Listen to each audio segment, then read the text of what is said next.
Shelby. It's Michelle. So when you come into Scully, it's on Keep number starting. what is that? 307. 307. Look at the portraits on the wall. Michelle is there. There's a mat on it. My self-portrait was awful. It is hard to draw yourself. It is hard to draw. So you guys are prepared. You I put a mat on the wall.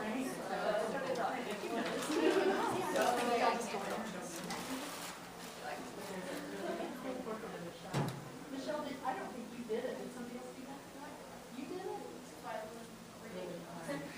You have very white teeth. You don't want them to be yellow, freshy? No. All right. Today we're going to discuss being culturally responsive in our classrooms because a number of us are going to have the opportunity to work with diverse student populations.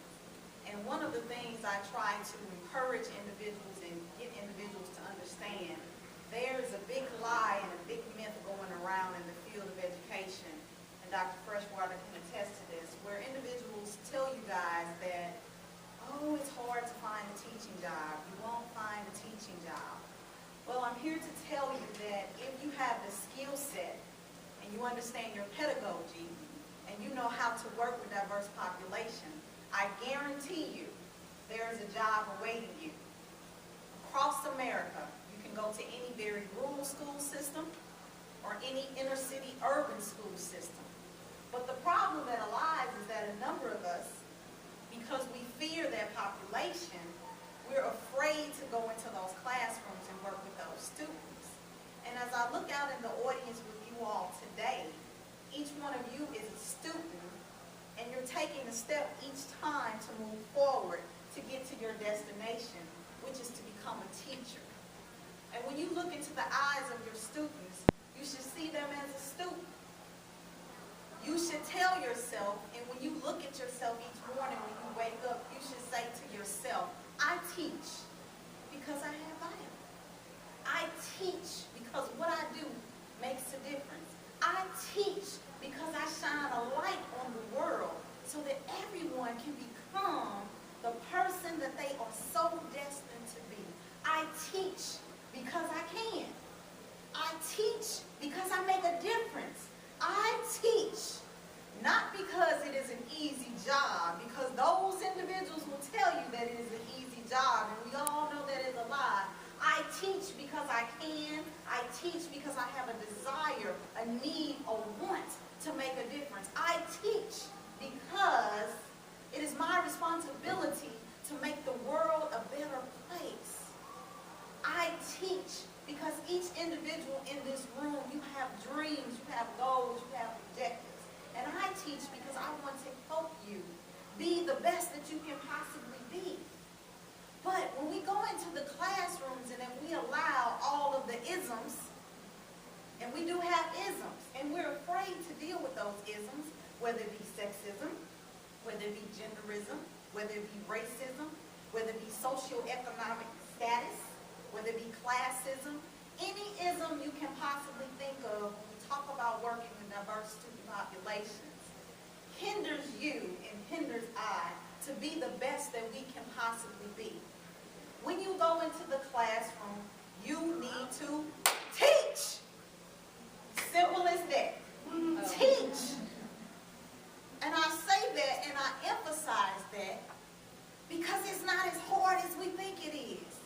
When you wake up in the morning, all of us in here, especially those individuals that are in the field, you know that there's something that you have to do. Whether it be social studies, whether it be science, whether it be math, it doesn't make a difference. It's teaching. So your head and you're spinning and you're just going around thinking about what it is that you need to do, what it is that you have to do. But when you go into the classroom, you teach. And notice I keep saying the word teach. Because when you teach, that's exactly what you do. You teach. You don't worry about, and we're laughing, but it's serious, because when you teach, I'm not worried about what color you are. I'm not worried about your sexual orientation. I'm not worried about if you have two mommies. I'm worried about if you can understand the skill and the concepts that I, as the educator, am responsible for making sure that you understand. Now again, the problem there lies is that when individuals go into our classrooms and we get discombobulated by all of these isms. Notice there are only 2 black people in the room, and one is light-skinned, so she might not appear to really be black, but she really is. And I know that she's black because I happen to know this individual. Now, I'm black, that's obvious, but again, when I look into the audience, I don't come in here and say, oh my God, I'm going into the room with a bunch of white females. What am I to do? And I say that because sometimes on the reverse side, white females, unfortunately, and this might not pertain to the individual sitting in the room, but white females, sometimes when you see children that don't look like you or have a similar cultural background that you have, you kind of tense up. You kind of say, oh my God, I don't know what to do, I'm afraid. Just teach! You're going to keep hearing me say that throughout. Just teach! And you might say, Dr. Smith, it's not that easy. It is easy. The school lays the foundation for you. They teach you the pedagogy.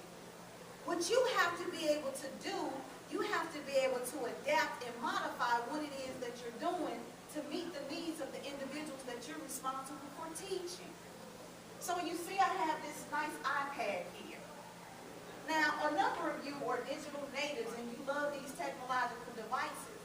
But some of you go to classes on campus now where some professors won't even allow you to bring these devices in the classroom. I, on the other hand, have no problem with this because I know that this is what you're going to use. So instead of me as the educator running away from it, I need to embrace it because you're going to utilize it. And once I embrace this, I need to make sure that now I've embraced this, I need to become better with it and learn how to use it myself so that I can integrate technology into the classroom and that we can use it together collectively. So if you were to come into my classroom, you may see students with their iPads, with their laptops, or if we're in the computer lab, they're the desktop, they have their cell phone out, they're multitasking. I never ask them to stop doing what they're doing. As long as they are paying attention to the content that is being taught and they can understand it. If they can't understand that because they are multitasking, then I may ask them, I think you're multitasking too much. You need to turn off one of those devices so we can get back where we need to be. But that's me putting forth an effort to engage my students so that I can touch them and that they can touch me. And when I say touch, I mean if we can't understand one another, if we can't relate to one another, then I'm not touching your life and you're not touching my life. Which means we don't understand each other. Which may possibly mean we may start butting heads because we're not on the same level, we're not on the same plane. And that does not need to happen. So again, when I say just teach, I simply mean that just teach. Don't be afraid. Don't be afraid if a little black boy is doing something that he has no business doing. Don't be afraid if you have to get a little close to him and say, I'm pretending she's a little black boy. If you have to get a little close to him, she's not black, but we're pretending, so let's pretend. You might have to say, Johnny, I need you to get on stage. Don't be afraid to do that. Because if you don't say anything to Johnny, he's going to continue to engage in the behavior that he's engaging in because he thinks it's all right. He doesn't see a problem with his behavior, but you have to bring that to his attention. If you have, let's say, if you have Sarah come into your classroom and say, the dog ate my homework, you will need to have a conversation with Sarah and say, did the dog really eat your homework, Sarah?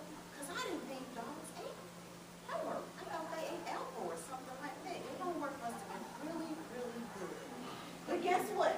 Here's another homework assignment for you. So I need you to sit down right now and I need you to complete that assignment. We don't allow children to have excuses. You can't have excuses yourself. You have got to be equipped and ready to work with anybody that comes into your classroom. You have to be able to step outside of this box because we stay inside of a box. You know, each one of you are sitting in a chair and each one of us is at tables. So those chairs and those tables, I call them your islands. That is your culture. But you have to remember that as an educator, when you come into the classroom and you're responsible for working with diverse populations, your culture might not be similar to their culture. So in order for us to have a happy medium and come together as one, we need to work together and do what's in the best interest of our children. Which means if I don't know anything about their culture, I need to become familiar with their culture. Now, when I say become familiar, that does not mean that you have to be like them or pretend you're them. Because what some of us try to do is we start trying to act like people we are not. When your children see that, that is not going to be a good thing because they're going to eat you up. Because you're not being yourself. Be yourself.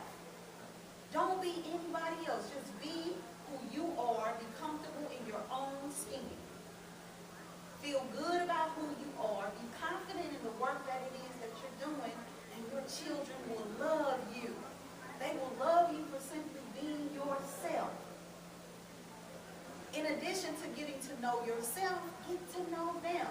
Let's say, for example, one of the diverse students in our classroom happens to come from, let's say, Thailand or China or Indonesia or something like that.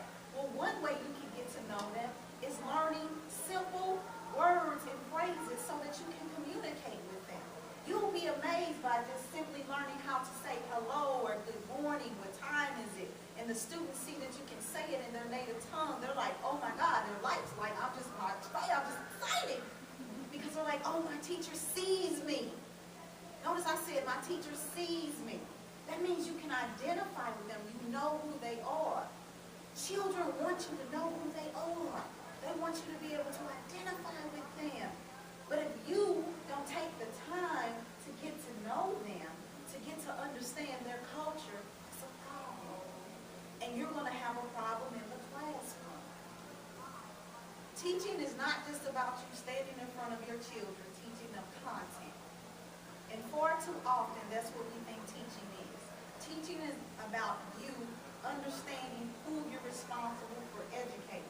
Because if you have no idea who you're responsible for educating, you're not going to be effective and efficient when you teach them. And you want to be effective and efficient. Like notice, I haven't used this iPad yet.